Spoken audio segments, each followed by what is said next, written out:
Merhabalar, kanalıma hoş geldiniz. Bugün size evde burun tıkanıklığını, boğaz ağrısını nasıl geçirebiliriz onu anlatmak istiyorum. Tam da böyle mevsim itibariyle çok yaşıyoruz bu sorunları. Burun tıkanıklığı, boğaz ağrısı sorunlarını çok yaşıyoruz. Bir taraftan da yoğun biçimde koronayı yaşıyoruz. Şimdi bakın burada tereyağı var. Tereyağını kesinlikle buruna sürmüyoruz. Buruna tereyağı sürülmez. Çok tehlikeli. Tereyağını yiyebilirsiniz. Yemeklerinizde yiyebilirsiniz. Kahvaltılarda yiyebilirsiniz. Ayçiçek yağı var burada. Kesinlikle buruna ayçiçek yağı sürülmez. Niye koydum bu yağları? Çünkü duyuyorum, bu tarz tavsiyeler duyuyorum. O yüzden koydum. Zeytinyağı buruna kesinlikle sürülmez. Yağlı hiçbir ürün buruna sürülmez. Susam yağı sürülmez. Badem yağı sürülmez.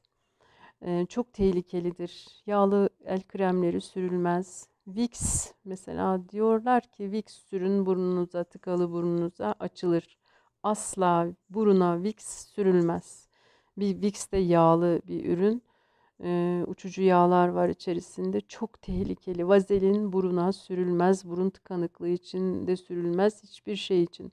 Yağlı kremleri, nemlendiricilerinizi bile burun çevresine soluyacak şekilde sürmeyin lütfen. Lütfen. Çünkü buruna yağlı ürünler sürerseniz lipoid pnömoni dediğimiz bir pnömoni var. Yağ lipidlerinin akciğere giderek akciğerlerde iltihaplanmalar ortaya çıkarması ile seyreden son derece tehlikeli, tedavisi çok zor bir zatüre çeşidi. O yüzden de lipoid pnömoni Allah göstermesin, kimsenin başına vermesin. Allah, çok tehlikeli, erken teşhis edilse bile tedavisi oldukça zor bir zatüre çeşidi. Ve buruna ve burun çevresine yağlı maddeler, yağlı ürünler, kremler, yağlar sürmek bunun en önemli nedenlerinden bir tanesi. Mesela kabızlıktan korunmak için yağ içenler var, zeytinyağı içenler var. Ben bunu da hiç önermiyorum. Bunu da çok tehlikeli buluyorum. Çünkü o yağları akciğerlerinize kaçırdığınız zaman e, o zaman akciğerlerde lipoid pnömoni gelişebilir. Kabızlıktan korunmak için bol sebze ağırlıklı beslenin, spor yapın. E, Hepsi bu. Kesinlikle ben yağ içmeyi de önermiyorum. Evet, şimdi buruna acı kavun suyu da sürülmez. Mesela duyuyorum, ben tıkalı burun için, sinüzit için acı kavun suyu önerenler var. Bu çok yanlış ve çok tehlikeli. Kesinlikle yapmayın derim. Buruna acı kavun suyu sürmeyin. Sonucu çok ağır olur sizin için. Burun tıkanıklığını giderecek en güzel şey ılık sudur. Burnunuzu, bakın şöyle pet şişenin içerisine ılık su koydum ben. Banyoda ılık su akmıyorsa, sıcak suyunuz akmıyorsa böyle bir pet şişeye ılık su koyun. Banyoya gidin ve banyoda burnunuzu çok güzel bir şekilde temizleyin. Bunu günde 5-6 kez, hatta 10 kez yapabilirsiniz. Burnunuzun tıkandığını hissettiğiniz an gidip yapabilirsiniz. İhtiyaç hissettiğiniz her an, her dakika yapabilirsiniz. Hiçbir zararı yok. Ve burnunuz, inanın, birkaç gün yaptığınızda, çok ilk gün yaptığınızda bile çok rahatlayacak. Birkaç gün yaptığınızda kesinlikle sorununuz kalmayacak. Bir hafta sonra da devam edin bu uygulamaya ve bir hafta sonra tamamen iyileşmiş olacaksınız. Burun tıkanıklığını evde tedavi etmenin en güzel yolu ılık sudur. Üşenmeyin, günde 5-6 kez, 10 kez ya da ihtiyaç hissettikçe burnunuzu temizleyin. Sabah kalktığınızda özellikle temizleyin. Gece yatmadan önce de mutlaka burnunuzu temizleyin. Su şifadır. Bunu hiç unutmayın. Vücudumuzun %60'ı sudan oluşur. Dünyanın da 3'ü sularla kaplıdır. O yüzden su şifadır. En iyi ilaç sudur.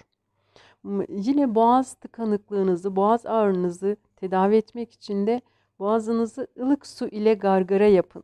Çok güzel bir şekilde gargara yapın. Gargara yaptığınız suyu yutmayın, lavaboya tükürün. Hepsi bu. İhtiyaç hissettikçe yapın. En az 5-6 kez yapın günlük. İnanın, gripte ya da koronada bu bilgiler çok işinize yarayacak. Gerçekten su şifadır. Suyu hem bol bol tüketin, hem için, hem Burnunuzu bolca yıkayın. Boğazınızı da çok sık gargara yapın ılık su ile. Tuzlu suyu da önermiyorum. Tuzlu suyun tuzunu ayarlayamazsınız.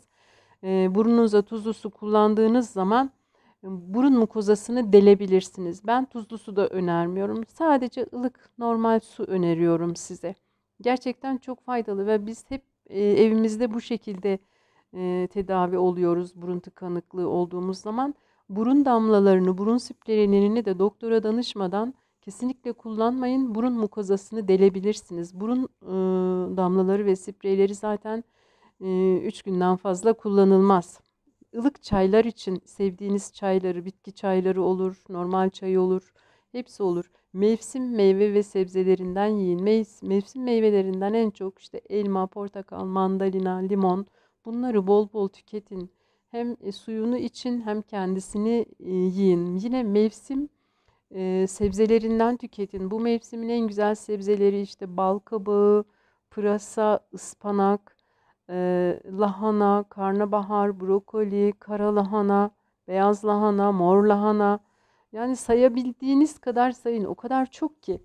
İşte bulgur, patates tüketebilirsiniz. Her çeşit çorbayı içebilirsiniz. Özellikle tavuk suyu çorba, et suyu çorba, paça, kelle çorbası, işkembe çorbası, bunlar doğal ilaç, doğal şifa, gripin en iyi ilaçları. Bunları bol bol için, ev yapımı içmeye çalışın. Evde yapamıyorsanız iyi yapıldığını bildiğiniz restoranda, lokantada da içebilirsiniz.